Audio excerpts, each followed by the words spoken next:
বন্ধুরা, একদম দক্ষিণেশ্বর মন্দিরের মতন দেখতে হলেও এটা কিন্তু দক্ষিণেশ্বর কালী মন্দির নয়, এটা হলো মা অন্নপূর্ণা মন্দির, যেটাকে দ্বিতীয় দক্ষিণেশ্বর মন্দিরও বলা হয়। পরিবেশটা এখানে এতটাই সুন্দর যে বেশ কিছু সিনেমা শুটিংও হয়েছে এই মন্দির প্রাঙ্গণে। তাই আজ এই মন্দিরটি ঘোরার সাথে সাথে দেখে নেব পাশেই অবস্থিত দারুণ সুন্দর রানী রাসমণি ঘাট ও গান্ধী ঘাট, আর জেনে নেব এই অন্নপূর্ণা মন্দির কখন কখন খোলা থাকে, এখানে ভোগ প্রসাদের মূল্য কত, ভোগ কখন খাওয়ানো হয়, গাড়ি পার্কিং এর কি কোনো জায়গা আছে, সাথে থাকবে আরো অনেক খুঁটিনাটি তথ্য। চলো তাহলে ভিডিওটা একদম প্রথম থেকে শুরু করা যাক।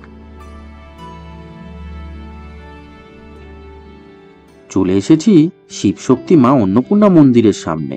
গাড়ি নিয়ে আসলে পার্কিংটা মন্দিরের এই গেটের পাশেই করে নিতে পারো। ব্যারাকপুর স্টেশন থেকে এই মন্দিরের দূরত্ব মাত্র 2 কিলোমিটার, তাই এখানে আসাটা খুবই সহজ। তাও একটু বাদে ভালো করে বলছি খুব সহজে এখানে এলাম কি করে। সকাল হোক বা বিকেল, মন্দিরের সামনে ফুলমালার এরকম অস্থায়ী দোকানগুলো সবসময় পেয়ে যাবে। এছাড়া এই গেটের উল্টো দিকেই আছে মিষ্টির দোকান। মন্দির প্রাঙ্গণে ঢোকার সাথে সাথেই মনে হবে যেন দক্ষিণেশ্বর মন্দিরে চলে এসেছি। একদম দক্ষিণেশ্বর মন্দিরের মতোই দেখতে, অপূর্ব সুন্দর এই মন্দিরটি। তাই এই অন্নপূর্ণা মন্দিরটিকে দ্বিতীয় দক্ষিণেশ্বর মন্দিরও বলা হয়। মন্দিরটি অনেকটা জায়গা জুড়ে অবস্থিত, আর চারিদিকের পরিবেশটাও বেশ মনোরম। এই মন্দিরটি তৈরি করেন রানী রাসমণির কনিষ্ঠা কন্যা জগদম্বা দেবী 1875 সালে। তাই জগদম্বা দেবীর একটি পূর্ণাঙ্গ মূর্তি এখানে রাখা আছে দেখলাম। ব্যারাকপুরের এই অন্নপূর্ণা মন্দির খোলা থাকে প্রতিদিন সকাল 6টা থেকে বেলা 1টা অবধি, আবার বিকেল 4টে থেকে রাত 8টা অবধি। মূল মন্দিরের পাশে বাঁদিকে এটা হলো নাট মন্দির, চলো দেখা যাক। মার্বেলের মেঝে, লাল হলুদ বেশ অনেকগুলো পিলার আর সাদা রঙের ছাদ, সত্যি অপূর্ব লাগছে দেখতে। দেখে একদমই বোঝা যায় না যে এই মন্দিরের বয়স 150 বছর।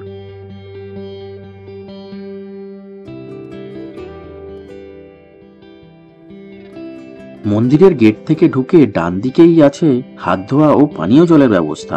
আর হ্যাঁ, বলে রাখি এখানে কিন্তু জুতো রাখার কোনো নির্দিষ্ট জায়গা করা নেই আপাতত, তাই মন্দিরের সিঁড়ির পাশেই মূলত জুতো খোলে সবাই।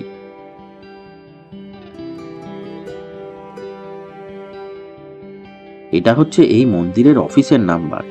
গেট নাম্বার 3-এর সামনেই এই অফিস থেকেই সকাল 11:30টার মধ্যে ভোগ প্রসাদের কুপন কাটতে হয়। মূল্য 120 টাকা প্রতিজন।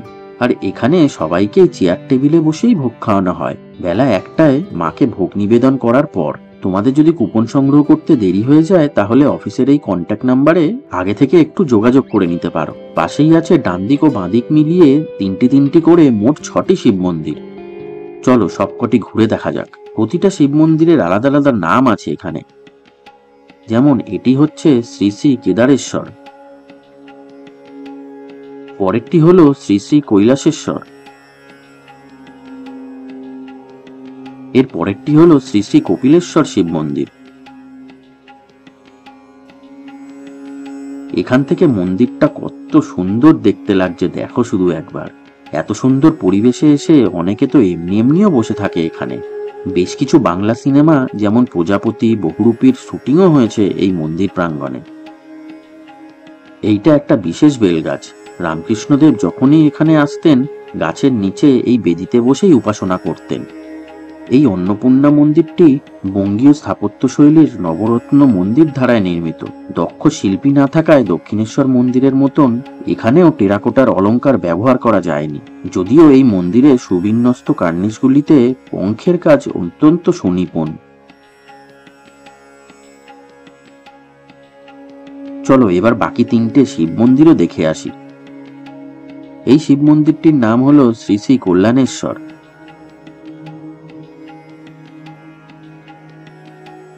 পরেরটি হলো শ্রী শ্রী কাম্বেশ্বর,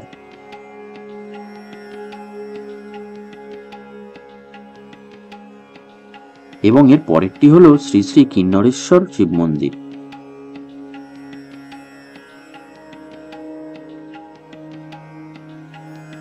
এই শিব মন্দির 3টির পাশেই আছে ধ্যানঘর।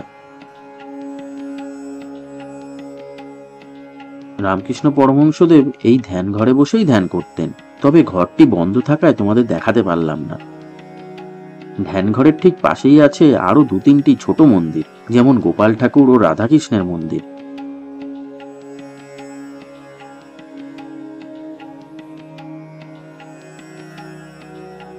নাট মন্দিরের একদম সামনেই মূল মন্দিরে ঢোকার সিঁড়ি তথা গর্ভগৃহে যাওয়ার প্রবেশ পথ।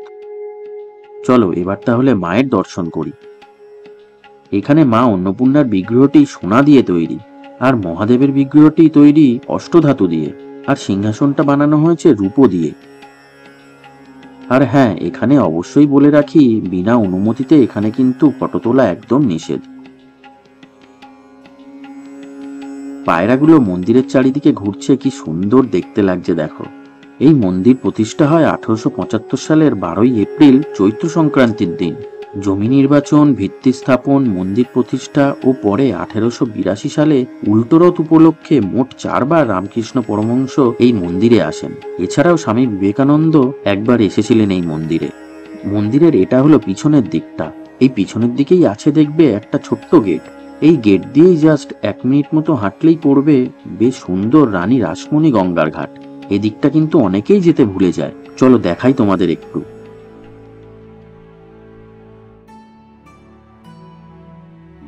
সূর্যি মামার অস্ত যাওয়ার সময় হয়ে এলো, তাই এই সূর্যাস্তের সময় চারিদিকটা দেখতে লাগছেও অসাধারণ।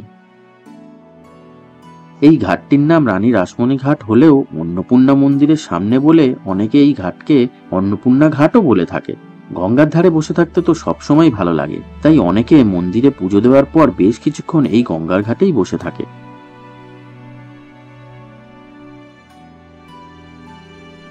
গঙ্গার ধারে কিছুটা সময় কাটিয়ে আবার ফিরে এলাম মন্দির প্রাঙ্গণে।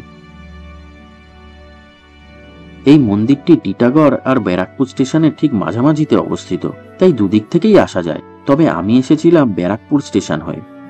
ব্যারাকপুর স্টেশন থেকে বেরিয়েই বাঁদিকে পেয়ে যাবে অটো। 10 টাকা ভাড়া দিয়ে নামতে হবে গান্ধীঘাট মোড়। তাহলে এইরকম একটা মোড় মাথাতেই নামাবে।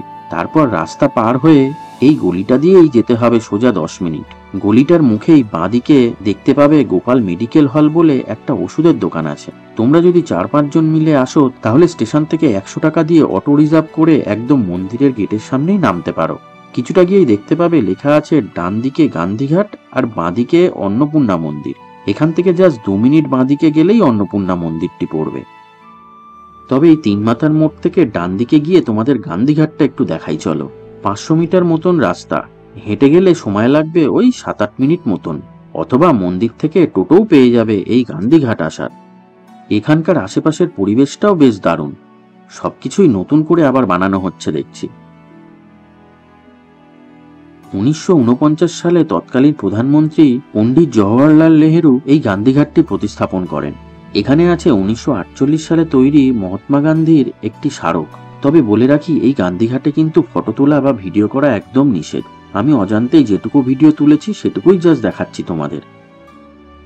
এই গান্ধীঘাটটি মোটামুটি সকাল 9টা থেকে বিকেল 5টা অবধি খোলা থাকে।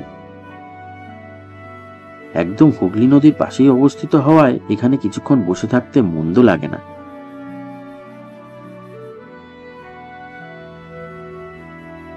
আজকের এই অপূর্ব সুন্দর অন্নপূর্ণা মন্দির বা দ্বিতীয় দক্ষিণেশ্বর মন্দির ঘুরে আমার তো খুবই ভালো লাগলো। ভিডিওটা দেখে তোমাদের কেমন লাগলো কমেন্ট করে জানিও।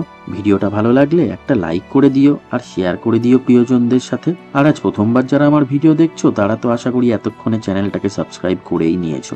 আজকের মতো তাহলে টাটা।